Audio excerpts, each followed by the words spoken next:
خداوند کے زندہ پاک کلام میں سے پیدائش کی کتاب بک آف جینیسس، جس میں آج ہم پڑھیں گے 19 باب سدوم کا گناہ۔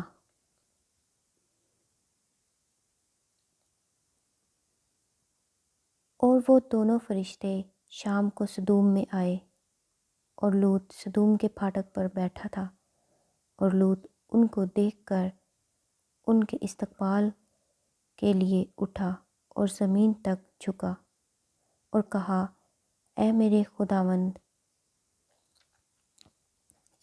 خداوندو، اپنے خادم کے گھر تشریف لے چلیے اور رات بھر آرام کیجیے اور اپنے پاؤں دھوئیے اور صبح اٹھ کر اپنی راہ لیجیے۔ اور انہوں نے کہا، نہیں، ہم چوک ہی میں رات کاٹ لیں گے۔ لیکن جب وہ بہت وجد ہوا تو وہ اس کے ساتھ چل کر اس کے گھر میں آئے، اور اس نے ان کے لیے ضیافت تیار کی اور بے خمیری روٹی پکائی، اور انہوں نے کھایا۔ اور اس سے پیشتر کہ وہ آرام کرنے کے لیے لیٹیں، سدوم شہر کے مردوں نے، جوان سے لے کر بوڑھے تک سب لوگوں نے ہر طرف سے اس گھر کو گھیر لیا، اور انہوں نے لوط کو پکار کر اس سے کہا کہ وہ مرد جو آج رات تیرے ہاں آئے کہاں ہیں؟ ان کو ہمارے پاس باہر لے آ تاکہ ہم ان سے صحبت کریں۔ تب لوط نکل کر ان کے پاس دروازہ پر گیا اور اپنے پیچھے کواڑ بند کر دیا اور کہا کہ اے بھائیو، ایسی بدی تو نہ کرو، دیکھو میری 2 بیٹیاں ہیں جو مرد سے واقف نہیں، مرضی ہو تو میں ان کو تمہارے پاس لے آؤں، اور جو تم کو بھلا معلوم ہو ان سے کرو، مگر ان مردوں سے کچھ نہ کہنا، کیونکہ وہ اسی واسطے میری پناہ میں آئے ہیں۔ انہوں نے کہا، یہاں سے ہٹ جا۔ پھر کہنے لگے کہ یہ شخص ہمارے درمیان قیام کرنے آیا تھا اور اب حکومت جتاتا ہے، سو ہم تیرے ساتھ ان سے زیادہ بدسلوکی کریں گے۔ تب وہ اس مرد یعنی لوط پر پل پڑے اور نزدیک آئے تاکہ کواڑ توڑ ڈالیں۔ لیکن ان مردوں نے اپنے ہاتھ بڑھا کر لوط کو اپنے پاس گھر میں کھینچ لیا اور دروازہ بند کر دیا، اور ان مردوں کو جو گھر کے دروازہ پر تھے، کیا چھوٹے کیا بڑے، اندھا کر دیا، سو وہ دروازہ ڈھونڈتے ڈھونڈتے تھک گئے۔ لوط سدوم سے روانہ ہوتا ہے۔ تب ان مردوں نے لوط سے کہا، کیا یہاں تیرا اور کوئی ہے؟ داماد اور اپنے بیٹوں اور بیٹیوں اور جو کوئی تیرا اس شہر میں ہو، سب کو اس مقام سے باہر نکال لے جا، کیونکہ ہم اس مقام کو نیست کریں گے، اس لیے کہ ان کا شور خداوند کے حضور بہت بلند ہوا ہے، اور خداوند نے اسے نیست کرنے کو ہمیں بھیجا ہے۔ تب لوط نے باہر جا کر اپنے دامادوں سے، جنہوں نے اس کی بیٹیاں بیاہی تھیں، باتیں کیں اور کہا کہ اٹھو اور اس مقام سے نکلو، کیونکہ خداوند اس شہر کو نیست کرے گا۔ لیکن وہ اپنے دامادوں کی نظر میں مضحک سا معلوم ہوا۔ جب صبح ہوئی تو فرشتوں نے لوط سے جلدی کرائی اور کہا کہ اٹھ اپنی بیوی اور اپنی دونوں بیٹیوں کو جو یہاں ہیں لے جا، ایسا نہ ہو کہ تو بھی اس شہر کی بدی میں گرفتار ہو کر ہلاک ہو جائے۔ مگر اس نے دیر لگائی تو ان مردوں نے اس کا اور اس کی بیوی اور اس کی دونوں بیٹیوں کا ہاتھ پکڑا، کیونکہ خداوند کی مہربانی اس پر ہوئی اور اسے نکال کر شہر سے باہر کر دیا۔ اور یوں ہوا کہ جب وہ ان کو باہر نکال لائے تو اس نے کہا، اپنی جان بچانے کو بھاگ، نہ تو پیچھے مڑ کر دیکھنا، نہ کہیں میدان میں ٹھہرنا، اس پہاڑ کو چلا جا تا نہ ہو کہ تو ہلاک ہو جائے۔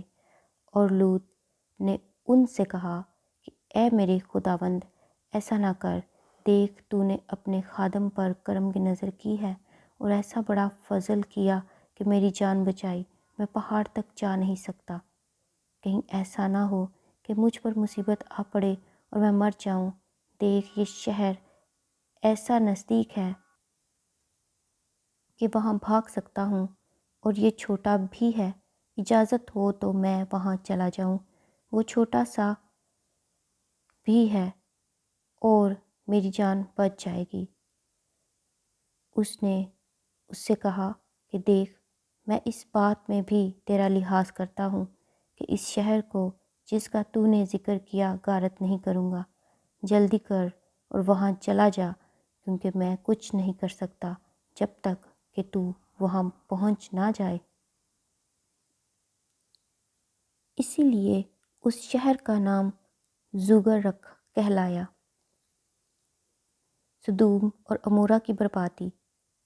اور زمین پر دھوپ نکل چکی تھی جب لوط زگر میں داخل ہوا، تب خداوند نے اپنی طرف سے سدوم اور عمورہ پر گندھک اور آگ آسمان سے برسائی، اور اس نے ان شہروں کو اور اس ساری ترائی کو اور ان شہروں کے سب رہنے والوں کو اور سب کچھ جو زمین سے اگا تھا غارت کیا، مگر اس کی بیوی نے اس کے پیچھے سے مڑ کر دیکھا اور وہ نمک کا ستون بن گئی۔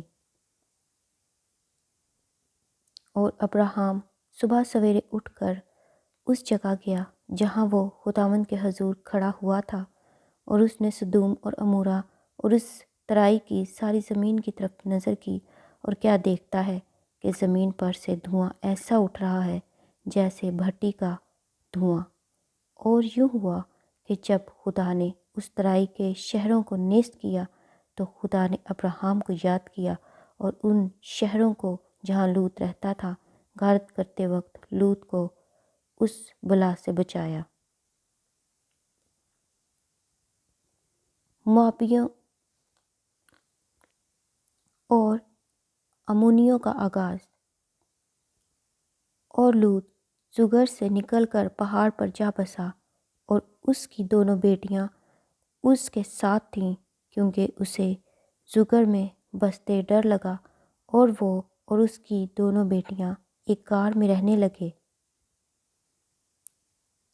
تب پہلوٹی نے چھوٹی سے کہا کہ ہمارا باپ بوڑھا ہے اور زمین پر کوئی مرد نہیں جو دنیا کے دستور کے مطابق ہمارے پاس آئے۔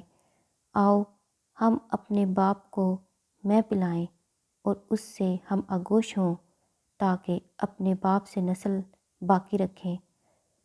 سو انہوں نے اسی رات اپنے باپ کو میں پلائی، اور پہلوٹی اندر گئی اور اپنے باپ سے ہم آگوش ہوئی، پر اس نے نہ جانا کہ وہ کب لیٹی اور کب اٹھ گئی۔ اور دوسرے روز یوں ہوا کہ پہلوٹی نے چھوٹی سے کہا کہ دیکھ، کل رات کو میں اپنے باپ سے ہم آگوش ہوئی، آؤ آج رات بھی اس کو میں پلائیں، اور تو بھی جا کر اس سے ہم آگوش ہو، تاکہ ہم اپنے باپ سے نسل باقی رکھیں۔ سو اس رات بھی انہوں نے اپنے باپ کو میں پلائی، اور چھوٹی گئی اور اس سے ہم آگوش ہوئی، پر اس نے نہ جانا کہ وہ کب لیٹی اور کب اٹھ گئی۔ سو لوط کی دونوں بیٹیاں اپنے باپ سے حاملہ ہوئیں، اور بڑی کے ایک بیٹا ہوا، اور اس نے اس کا نام مواب رکھا۔ وہی موابیوں کا باپ ہے جو اب تک موجود ہیں۔ اور چھوٹی کے بھی ایک بیٹا ہوا، اور اس نے اس کا نام بن امی رکھا۔ وہی بنی امون کا باپ ہے جو اب تک موجود ہیں۔ خداوند کے زندہ پاک کلام کے پڑھے اور سنے جانے پر خداوند کی خاص برکت ہو۔ خداوند کا شکر ہو، آمین۔